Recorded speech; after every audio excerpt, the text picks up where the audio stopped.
अस्सलाम वालेकुम friends, welcome to my YouTube channel. तो आज की इस वीडियो में हम फंडामेंटल ऑफ इकोनॉमिक्स पार्ट 2 की बेसिकली ये बुक है और थर्ड चैप्टर हमने स्टार्ट किया हुआ है। तो आज कंटिन्यू करते हैं वो चैप्टर, इंशाल्लाह आज की वीडियो में एंड हो जाएगा। सो अगर आप चैनल पर नहीं हुआ तो चैनल को सब्सक्राइब कर दें ताकि आने वाली लेटेस्ट वीडियोज़ भी आप तक पहुँचती रहें। तो चैप्टर 1 और चैप्टर 2 हम ऑलरेडी कवर कर चुके हैं, डिस्क्रिप्शन में लिंक होगा, अदरवाइज़ आप सर्च आउट भी कर सकते हैं। ठीक है, तो ये हम कहाँ पहुँचे थे, I think functions of money हमने कर लिया था। तो आज काइंड्स ऑफ मनी ठहरें, इससे पहले भी देखने दें। यस, मेरे ख्याल में फंक्शंस ऑफ मनी सारे हो गए थे और आज काइंड्स ऑफ मनी हम डिस्कस करेंगे। ठीक है, there are 3 basic forms of money. ठीक है, कमोडिटी मनी, उसके अलावा क्रेडिट मनी, फेट मनी। जो कमोडिटी मनी होती है basically it is value is equal to the value of the material the money is made of. कि basically money को बनाने में जो भी वैल्यू एक लगी होती है, ठीक है, मटेरियल मतलब जो यूज़ वो होता है कॉइन को बनाने में या उसके अलावा एक नोट पेपर को बनाने में, ठीक है, तो उसमें मतलब जो भी पेपर वगैरह यूज़ होता है उसको हम कमोडिटी मनी कहते हैं। Its value is equal to the value of a material the money is made of. उसके बाद है credit money. It means the demand deposits of bank drawable through cheques. ठीक है, कि जो बैंक्स में हमारी अमाउंट पड़ी होती है उसको किसी भी वक्त हम बेसिकली मतलब उसका वो क्या कहते हैं, ड्रॉएबल मतलब डिपॉजिट जो हमने जमा करवाया होता है वो हम निकलवा सकते हैं चेक के थ्रू, उसको क्रेडिट मनी कहते हैं। It is called credit money because it depends upon the belief of the depositor that the bank has cash to pay for the cheque. इस पे मतलब जो डिपॉजिटर होता है, जो बैंक में पैसे जमा करवाने वाला होता है, उसको ये बिलीव होता है कि बैंक को जब भी वो चेक देगा तो वो उन्हें पे कर देंगे। देन है fiat money. It is the money whose value is not determine by the intrinsic value of its material. Intrinsic value क्या होती है ये आगे हम देखेंगे। ठीक है, क्योंकि अभी इसका कंसेप्ट मेरे माइंड में नहीं आया, वर्ड मुझे समझ आ गई है और इसका एक प्रॉपर सेपरेट कंसेप्ट है, वो मैं एक दफ़ा देख के ना फिर आपको बता दूंगी। ओके जी, fiat money. It is the money whose value is not determine by the intrinsic value of the material, instead it has value only by government order. ठीक है, कि गवर्नमेंट बेसिकली उस मनी की क्या वैल्यू फाइनल करती है उसको हम फेट मनी कहते हैं। ठीक है, कि ये 500 रुपीज़ है, ये 100 है, ये 10, ये 20 है। ठीक है, paper currency which is not convertible into any metal is fiat money. ठीक है, कोई भी ऐसी मनी जिसको हम मतलब मेटल में चेंज नहीं कर सकते, सही है, कि उसको फॉर एग्जांपल अब जैसे पेपर मनी है, ठीक है, वो कॉइन्स में तो चेंज नहीं हो सकती ना, या मतलब वो कॉइन्स अलग हैं, पेपर मनी अलग है, तो वो इसलिए वो कह रहा है कि वो फेट मनी कहलाएगा। Modern coins are also fiat money because the value of the material of which they are made is less than their face value. अच्छा, ये ना इसमें चलें 2 मिनट वेट करें, मैं इसको एक दफ़ा स्टडी कर लूँ ना कि ये फेस वैल्यू क्या होता है और इंट्रिंसिक वैल्यू, फिर आपको बताते हैं, क्योंकि ये कंसेप्ट इम्पोर्टेंट है, फिर आगे जाके इशू आएगा। वैसे तो मेरा दिल था इसको मैं आपको वॉइस में ही बाद में समझा दूँ, पर चल 2 मिनट सिर्फ। ओके, जो फेस वैल्यू होती है ना वो बेसिकली ऐसी मतलब उस चीज़ को फेस वैल्यू बोलते हैं कि फॉर एग्जांपल अगर आप मतलब कॉइन्स बनाने में या पेपर बनाने में आपका जो एक्सपेंस आ रहा है ना, ठीक है, या मतलब फॉर एग्जांपल आपने $100 बनाया, उसमें $80 उसकी फेस वैल्यू है। ठीक है, तो उसको मतलब आप कहेंगे कि मतलब जो फेस वैल्यू है वो 80 है। ठीक है, और फॉर एग्जांपल या इस तरह आप कह सकते हैं कि वो उसको बनाने में जो मटेरियल यूज़ हुआ है, ठीक है, उसकी जो वर्थ है, उसकी जो वैल्यू है, सही है। अब वो कह रहा है कि modern coins are also fiat money because the value of material of which they are made is less than their face value. ठीक है, कि वो कहते हैं कि बेसिकली जो मॉडर्न अब इकॉनमीज़ की करेंसी है ना वो भी फेट मनी है। क्यों? अब फेट मनी ऊपर हमने पढ़ी है ना कि whose value is not determined by the intrinsic value of the material, कि बेसिकली जो मॉडर्न करेंसीज हैं ना वो भी फेट मनी में आती हैं, या फिर मतलब क्योंकि उनको जो बनाने के लिए मटेरियल यूज़ किया गया ना वो लेस देन होता है एज़ कम्पेयर टू उसकी फेस वैल्यू। ठीक है, फेस वैल्यू या फिर इंट्रिंसिक वैल्यू आप इस सेंस में ले सकते हैं कि कोई भी चीज़ जो बना रहे हैं, मतलब जो करेंसी बना रहे हैं, ठीक है, उसके बैकअप पे या फिर उसको बनाने में जो वैल्यू आ रही है या वर्थ आ रही है। ठीक है, इस तरह आप इसकी एग्जांपल ले सकते हैं। अगर फिर भी कन्फ्यूजन हुई ना तो बताइएगा, इसको प्रॉपर एक मतलब डिस्कस कर लेंगे टाइम निकाल के। लेकिन यह है कि मुझे याद दिलाना है, जो चीज़ इस वीडियो में निकल गई वो फिर निकल जानी है, तो इसलिए मतलब जो क्वेश्चन आए माइंड में वो लाजमी बताना है कि इसकी समझ नहीं आई। उसके बाद general classification of kinds of money. तो काइंड्स ऑफ मनी को फर्दर उन्होंने मतलब आगे डिवाइड कर दिया। ठीक है, करेंसी और high powered money, the money issued by the government as official medium of exchange is called currency. Currency को डिफाइन किया है कि करेंसी होती क्या है, कि वो बेसिकली मनी जो गवर्नमेंट मतलब ऑफिशियली एक्सचेंज करती हैं, मतलब मीडियम ऑफ एक्सचेंज के पर्पज़ के लिए गवर्नमेंट इशू करती है, ठीक है, उसको करेंसी कहते हैं। It is of two types, coins and paper currency. उसके बाद होता है मेटालिक मनी, ठीक है। मेटालिक मनी कौन सी होती हैं? Metallic money consist of coins such as 5 rupee coin in Pakistan. Importance of metallic money has decrease because of paper money. ज़ाहिर बात है, जैसे जैसे मतलब पेपर मनी आई है वैसे वैसे कॉइन्स की वैल्यू डिक्लाइन होती गई है, तो इसलिए मेटालिक मनी वो होती है जो कॉइन्स की सूरत में होती है। उसके बाद टोकन कॉइन्स है। When the face value of a coin is greater than the value metal it's contain, it is called token money. कि बेसिकली फॉर एग्जांपल एक कॉइन को बनाने में जो मटेरियल यूज़ हुआ है या मेटल यूज़ हुआ है उसके मुकाबले में जो उसकी फेस वैल्यू है वो ज़्यादा है। अब फॉर एग्जांपल एक 50 रुपये का सिक्का है, उसको बनाने में मतलब आपका थोड़ा सा ही एक्सपेंस आया है, ठीक है, तो उसको हम टोकन कॉइन्स भी कह सकते हैं। It is called token money. Nowadays all coins are token money, क्योंकि आजकल जो भी कॉइन्स हैं उन पे वो मतलब जो पहले हम तांबा और वो चीज़ें यूज़ करते थे, अब के कॉइन्स में वो चीज़ यूज़ नहीं होती, नॉर्मल सिक्का टाइप होता है। उसके बाद फुल बॉटेड कॉइन्स, ठीक है, आई थिंक यही वर्ड है, बोल्ड पता नहीं, अच्छा फुल बॉडीड कॉइन्स हैं, ठीक है, ये वर्ड है। फुल बॉडीड कॉइन्स क्या होते हैं? When the face value of a coin is equal to the value of metal continued in the coin, it is called full bodied coins, ठीक है। ये थोड़ा सा यहाँ ब्लर है तो इसलिए कि बेसिकली जब उसकी फेस वैल्यू और उसके अलावा उसकी जो मेटल उसमें यूज़ हुआ है वो दोनों इक्वल हो जाती हैं, तो उसको हम फुल बॉडीड कॉइन्स कहते हैं। A century ago many currencies were full bodied coins, ठीक है। लेकिन आजकल के जो कॉइन्स हैं उनकी फेस वैल्यू ज़्यादा है, लेकिन उनमें जो मेटल यूज़ हुआ है ये बनाने के लिए जो मतलब चीज़ यूज़ हुई है वो कम है। तो फेस वैल्यू को इन सिंपल वर्ड इस तरह भी आप कह सकते हैं कि उसकी जो परचेजिंग पावर है। Metallic money has many drawbacks due to its weight, it is difficult to transfer in large quantities from one place to another place. ज़ाहिर बात है, अगर मेटालिक मनी है तो उसको एक जगह से दूसरी जगह मूव करना आसान नहीं होता। Modern economies are expanding, production of goods is rapidly increasing, there is need for huge amount of money. Had there been no paper money it would be very difficult for the government to get as much as quantity of metal to mint coins, to mean I think यही है, okay. वो कहते हैं कि basically जो metallic money है उसको move करना इतना आसान नहीं होता। जैसे जैसे आजकल प्रोडक्शन गुड्स एंड सर्विसेज बढ़ रही हैं तो डेफिनेटली ज़्यादा मनी की नीड होती है और पेपर मनी ही यूटिलाइज होती है। उसके बाद है paper money. Paper money means the currency notes issued by the central bank. Paper money come into use about 200 years ago. It replaced metallic money with rapidly. More than 99% of the total currency in circulation in Pakistan consists of paper money which is issued by state bank, ठीक है, कि 99% पाकिस्तान में जो money की circulation हो रही है वो पेपर मनी की है। Easy printing of paper money and rising price of goods are reasons of its popularity, ठीक है, क्योंकि पेपर मनी को प्रिंट करना अब आसान हो गया, इसलिए वो कह रहे हैं कि बेसिकली इसको ज़्यादा इंपॉर्टेंस दी गई है।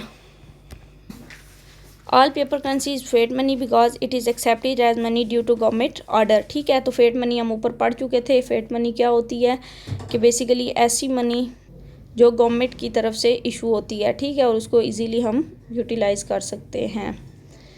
उसके बाद कहाँ पे थे, ओके जी। उसके बाद नेक्स्ट हमारे पास है paper money can be convertible, inconvertible. The government promises to change the currency into gold if demanded, ठीक है। कुछ पेपर मनी ऐसी होती है जो गवर्नमेंट अलाउ कर देती है, ठीक है, उसको आप गोल्ड में कन्वर्ट कर सकते हैं। Inconvertible against such money the government has no promise to give gold if demanded, ठीक है। और लेकिन यह है कि सम टाइम ऐसे होता है कि गवर्नमेंट उसके बदले में आपको गोल्ड नहीं देती, तो सम टाइम कन्वर्टेबल हो भी जाती है, सम टाइम इनकन्वर्टेबल होती है। Nowadays all currencies of the world are inconvertible, so these terms have lost relevance.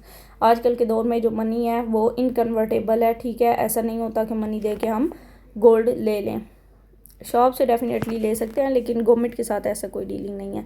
Deposit money, credit money, this is the most modern form the money. Demand deposit, current account is the bank are called deposit money, ठीक है, कि हमारा जो current account चल रहा होता है उसमें जो भी मनी हम डिपॉजिट करते हैं उसको हम बेसिकली डिपॉजिट मनी कहते हैं। This money is use through cheques, drafts, इसको चेक और ड्राफ्ट के थ्रू हम यूज़ कर सकते हैं। Cheque is in itself is not money, cheque जो है वो अपने आप में एक मनी नहीं है, ठीक है। जाहिर बात है, आप चेक के ऊपर अमाउंट लिखते हैं तो आपको फिर मनी मिल जाती है।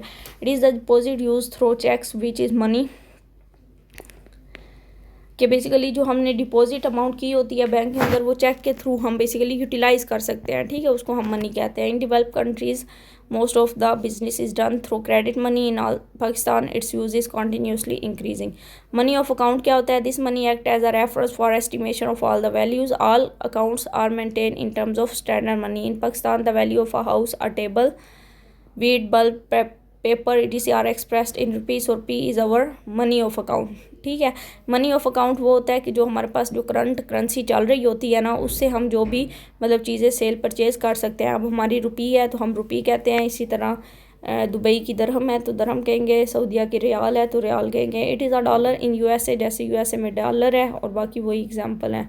उसके बाद है legal tender, high powered money, ठीक है। ये जो ब्रैकेट में नेम होता है ना, ये उसका अदर नेम होता है, ये भी याद रखना है।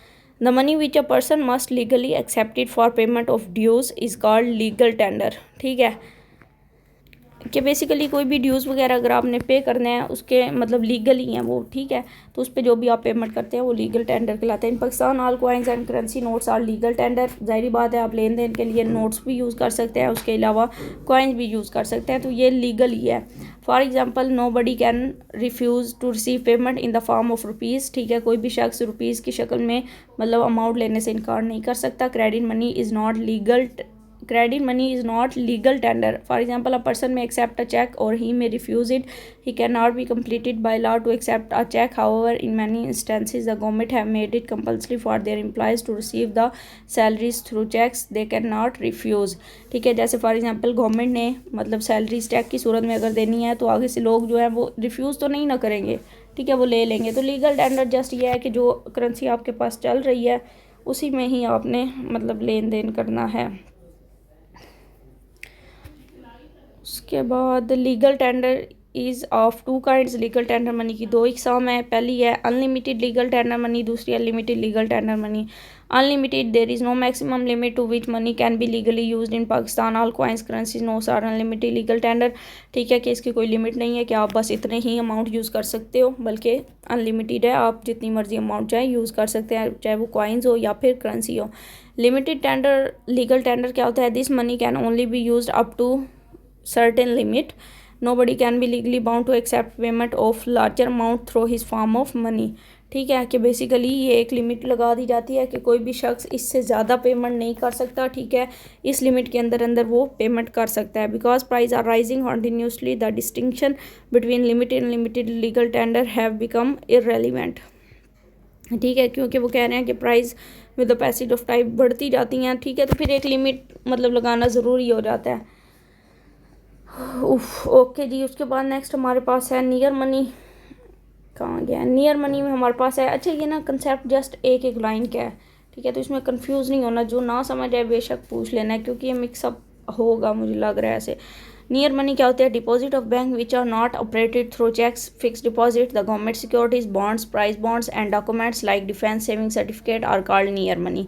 मीन्स कि ऐसी मनी जिसको आप चेक की सूरत में मतलब नहीं ऑपरेट कर सकते, ठीक है, नहीं यूज़ कर सकते। जैसे अब फिक्स डिपॉजिट हो गया कि आपने हर महीने वो अमाउंट देनी ही देनी है बैंक को। कुछ बॉन्ड्स हो जाते हैं, ठीक है, उसके अलावा सेविंग, डिफेंस सेविंग की जो भी मतलब सर्टिफिकेट्स कह सकते हैं, ये जो भी अमाउंट एक दी जाती है, ठीक है, तो उसको आप नियर मनी कहते हैं। This can be converted into money very easily. Means कि सब के लिए चेक वगैरह का होना ज़रूरी नहीं है, ठीक है, इसको आप इजीली मतलब मनी की सूरत में कन्वर्ट कर सकते हैं, ठीक है, तो इसके लिए वो जो लंबा चौड़ा प्रोसेस है चेक वाला उससे आपको नहीं गुजरना पड़ता। इलेक्ट्रिक मनी, ई मनी भी इसको कहते हैं। Use of internet online transaction, means के इजी पैसा, जैज़ कैश के थ्रू जो भी हम ट्रांजैक्शन या बैंक्स के थ्रू करते हैं उसको हम इलेक्ट्रॉनिक मनी कह सकते हैं। उसके बाद है हमारे पास मोबाइल मनी, एम मनी भी इसको कहते हैं, also refer to as mobile wallet, ठीक है। अब मोबाइल वॉलेट के थ्रू जैसे हम मतलब वो इजी पैसा जैज़ कैश के थ्रू सेंड कर सकते हैं, आईडी कार्ड पे सेंड कर सकते हैं, ठीक है, तो ये सारी इंटरनेट सर्विसेज में आ जाएगा। Payment system in Pakistan comprise various paper electronic based instruments that range from conventional paper based mechanism of modern electronic system. For example, e-banking. In the composition of total e-banking transaction, ATM has the highest share. अब just वो role play कर रहे हैं यहाँ पे कि basically कौन सा सिस्टम कितना इन्वॉल्व है, ठीक है, ट्रांजैक्शन में, पेमेंट सिस्टम में। तो एटीएम का वो कह रहे हैं कि 65% है, टोटल वॉल्यूम 10% शेयर है वैल्यू ऑफ ट्रांजैक्शन का। Despite the range of alternate new electronic payment mechanism each and other paper based modes continue to remain preferable method of payments, ठीक है। तो वो कह रहे हैं कि अदर जो मेथड है वो भी टाइम के साथ साथ मतलब रोल प्ले कर रहे हैं, लेकिन एटीएम का 65% है। अब ये जो उन्होंने ना एक टेबल बना दिया है जिसमें उन्होंने कहा है कि मनी का स्टार्ट हमने कहाँ से लिया है, उसकी टाइप्स कौन सी आई, उसकी काइंड्स कौन सी आई, फिर पेपर और मेटेलिक मनी में क्या आया, फिर full value, token money, convertible, non convertible में क्या आया, अनलिमिटेड लीगल, लिमिटेड लीगल में क्या आया, ठीक है। तो ये सारी मतलब एक समरी टाइप उन्होंने बता दी है। उसके बाद अब है evaluation of money. The origin of money is little known. History tells us that very primitive tribes made use of it. Money ability to free man from difficulties of barter was a powerful incentive to do so. It is known that the sort of things have been used as money at one time or another. For example, arrow hides, animal, precious grains, ठीक है। In simple word वो यही कहना चाह रहे हैं कि जो मनी की इनोवेशन है वो बेसिकली बार्टर सिस्टम की डिफ़िकल्टी से उसने हमें निकाला है, सही है। और आप अपनी मर्ज़ी की जितनी भी चीज़ें चाहो मतलब परचेज़ कर सकते हो एक टाइम में या फिर मतलब कहीं से भी।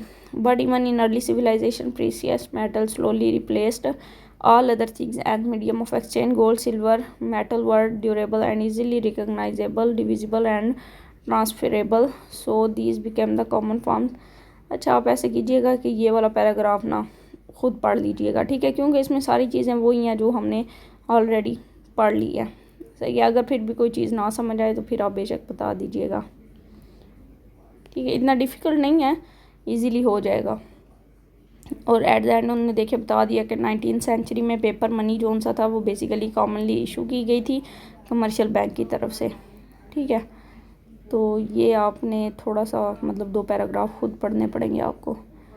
उसके बाद अब ये जर्नी ऑफ मनी उन्होंने एक टेबल में बता दिया है, सही है, कि देखिए सबसे पहले बार्टर सिस्टम होता था, फिर कमोडिटी मनी आई, ठीक है, फिर उसके बाद मेटल और कॉइन्स आए, फिर उसके बाद पेपर मनी आई, फिर क्रेडिट मनी, चेक वगैरह आए, फिर अब इलेक्ट्रॉनिक मनी का दौर स्टार्ट हो गया। और ये आगे अब मेरे पास तो बॉक्स एम्प्टी है, पता नहीं आपकी बुक में क्या लिखा हो।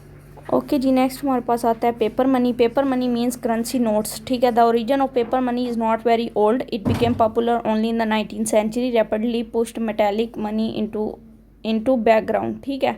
कि बेसिकली 19th सेंचुरी में करेंसी नोट का मतलब टाइम स्टार्ट हुआ, उसके बाद पॉपुलर हुए। उसके बाद Pakistan coins are now less than 1% of total money supply, ठीक है। पाकिस्तान के अंदर टोटल जो मनी सप्लाई हो रही है उसके अंदर कॉइन्स का लेस दैन 1% है, ठीक है। मतलब 99% नोट्स ही जस्ट सप्लाई हो रहे हैं। All over the world metallic money has been reduced to insignificant role. Paper money has got severe advantage over coins although it has become disadvantage too. कि paper money को जहाँ पे advantage हासिल है वहाँ पर डिसएडवांटेज भी हासिल है। Main difference between paper money and commodity money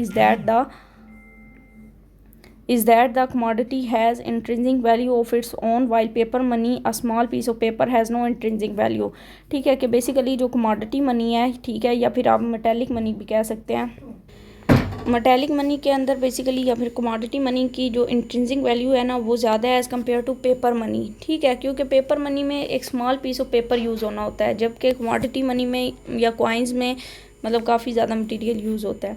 उसके बाद एडवांटेज क्या है, economical due to use of paper money the government do not need to acquire gold and silver. ज़ाहिर बात है कॉइन्स को बनाने के लिए जब स्टार्ट में कॉइन्स का टाइम था ना, मतलब जो कॉइन्स यूज़ होते थे, ठीक है, तब वो गोल्ड के या सिल्वर के बनते थे। आजकल के सिक्के तो नॉर्मल मतलब सिल्वर में बन रहे होते हैं, लेकिन उस टाइम एक अच्छा गोल्ड और सिल्वर यूज़ होता था।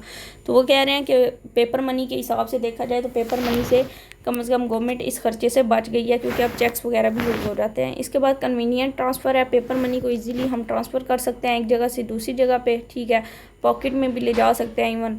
और स्टेबिलिटी, गुड मनी है stability of value. The metallic money could not be easy controlled since the government had little control over the supply of metals, but the government can control paper money, keep the value stable, ठीक है। कि basically metallic money में या फिर जो coins वाली है वो उसमें बेसिकली गवर्नमेंट इतनी जल्दी अपना रोल मतलब प्ले नहीं कर सकती, ठीक है, कि उसकी सप्लाई को रोकने में, क्योंकि ज़ाहिर बात है अगर वो मतलब बनाने हैं तो कॉइन्स कॉइन्स को बनाने में मेटल यूज़ होना है, ठीक है, तो उसकी जो सप्लाई है उस पर कंट्रोल रखना गवर्नमेंट के लिए डिफ़िकल्ट होता है, जबकि पेपर मनी में तो एक नॉर्मल सा पेपर यूज़ होता है, तो इसका इतना डिफ़िकल्टी नहीं है। उसके बाद होमोजीनियस, ठीक है, an essential quantity of money is that all of its units must be exactly of the same type, currency notes are all identical, ठीक है, जितने भी करेंसी नोट हैं वो एक ही पेपर से बनते हैं, ठीक है, वो आइडेंटिकल होते हैं, उनको एक वैल्यू दे दी जाती है। Elasticity, paper money absolute elastic, its quantity can easily be increase और decrease according to the need of the economy, ठीक है। और उसके बाद वो कह रहे हैं कि जो पेपर मनी है उसकी मतलब जो इकॉनमी के अंदर ज़रूरत है उसकी क्वांटिटी को बढ़ाया भी जा सकता है, कम भी किया जा सकता है टाइम के साथ साथ। और देन क्या, inadequate money supply has bad effect on national income and production, ठीक है, कि मनी सप्लाई का जो एक कंट्रोल है वो रखना बहुत ज़रूरी है, वरना उससे इकॉनमी के अंदर काफ़ी इश्यूज़ वगैरह जनरेट होते हैं। एडवांटेज इन नेशनल एमरजेंसीज़, ठीक है, अगर ड्यूरिंग वार्स और नेशनल एमरजेंसी मतलब कोई वार हो जाती है या कोई भी इशू आ जाता है तो गवर्नमेंट जल्दी से न्यू नोट्स प्रिंट कर सकती है और मतलब जो इकॉनमी के लिए हेल्प आउट हो सकता है, ठीक है। ये सारे तो थे एडवांटेज। अब डिसएडवांटेज की बात की जाए तो डिसएडवांटेज में आ जाता है इन्फ्लेशन। ज़ाहिर बात है कि जब मनी सप्लाई बढ़ती है ना तो उससे इन्फ्लेशन होता है, ठीक है, जितनी आप प्रिंट मनी ज़्यादा करेंगे आपके मतलब इकॉनमी के अंदर इन्फ्लेशन बढ़ती जाएगी।